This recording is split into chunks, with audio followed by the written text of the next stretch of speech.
Real Me, This Is My Life, Chapter 5, Episode 6. Hindi nga ako nagpapatalo sa lungkot na naramdaman ko. Nanghihinayang ako na hindi ako maipagpatuloy ang aking pag-aaral. Pero okay lang. Kaya tuloy pa rin ako sa nakasanayan kong trabaho. Pero biglang nag-iba na lang pakiramdam ko. Dahil siguro dalaga na ako, parang ayoko na sa palayan pumunta. Kahit gusto ko ang trabaho ko mamumulot ng palay, parang ayaw ko nang gawin. Dahil din siguro may kinatatakutan ako. Doon sa palayan, isang lalaki na nagbibinta ng ice drop sticks nilalako niya. Alam ng kapatid ko ang kwento na ito. Kapatid kong babae, si Baby. Kung ano ba talaga ang nangyayari doon sa palayan. Natatakot kasi ako sa lalaki na naglalako ng ice drops.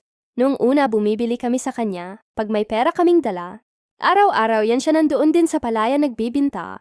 So parang naging soki na niya kami. Para na ring nakilala na namin siya. Nilibre na niya kami ng ice drop pag wala kaming pera. Minsan hindi na niya kami pinagbabayad, kahit may pera kami. Masaya kami at hindi na bawasan yung baon namin. Ilang beses na niya yung ginawa nung una, okay pa lang. Natutuwa dahil meron kaming libreng ice drop. Pero nagtagal, parang iba na pakiramdam ko para sa kanya. Iwan ko lang kung napansin niya ng kapatid ko na si Baby siya lagi kong kasama. Medyo natatakot na ako pag nakita ko ang lalaki, pagpapalapit na sa amin. Hindi lang ako nagpapahalata. Itutuloy, ang Ate Melby. Maraming salamat.